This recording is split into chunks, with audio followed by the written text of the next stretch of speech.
It started with a bright idea. Combank's CEO this week calling his 49,000 employees back into the office for at least 50% of the time from July.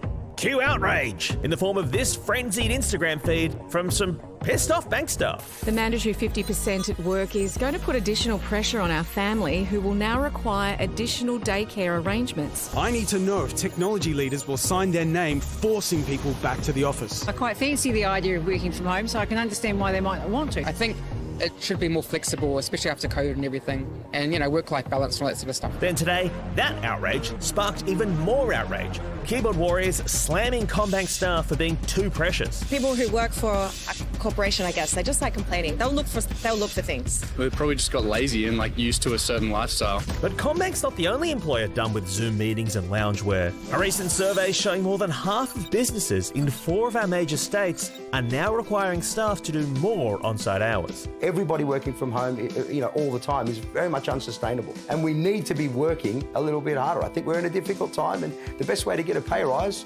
is to be productive. Aussie tech millionaire Matthew Camanzuli joining little-known tech billionaire Elon Musk in condemning the work ethic of working from home. The laptop class is living in La La Land. The people who make your food, they can't work from home. The people that come fix your house, they can't work from home, but you can? Does that seem morally right? That's messed up. But work-from-home warriors say flexibility has been hard-fought and employees don't want to give that up. What people like about working from home is the capacity to concentrate on their work, and they find that they're more productive. And really important things like drop the kids at school at 9 o'clock and be able to pick them up at 3 o'clock in the afternoon. That's a really tricky problem for many Australian families. So, will eager employers force us all back to our desks? Or will workers rise up for the right to remain at home? There's a big Commonwealth Bank office right near where I work, right? And underneath it, there's a souvlaki shop. Yes. And the souvlaki shop, I used to go there 2 or 3 times a week, get a lunch, was the best. Then during the pandemic, because it was slow, it closed down.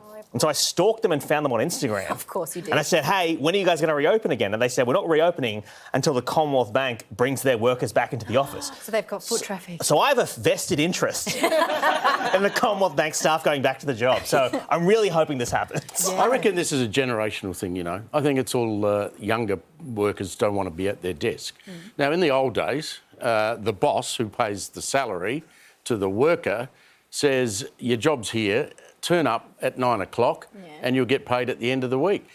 Drag your sad ass back into the office and do what the boss says. But Pricey, what if people can do that work from home in less time? You don't have to be chained to your desk 9 to 5. The productivity falls off the ledge. Seriously. I mean, they're slacking around in their activewear, sipping on a Chardonnay at 10 o'clock in the morning. Personally attacked. Yeah, as a day drinker, I actually think that attack was... Generation Z, is it, or Z? Z. Generation Z. Have a listen here to what the Commissioner, Reece Kershaw of the AFP, said, and I think he's absolutely right, about that generation. We learnt too that Gen Z, the younger generation, need 3 times a week praise from their supervisors. The next generation only need 3 times a year, and my generation only need once a year. A lot of nodding in our audience, a lot of nodding on the end of this desk. Well, Steve Price, I've only received 2 pieces of praise this week, so if I could have a third right now, that would be great. That'd be helpful. You're doing okay. Okay, thanks. I'll take it.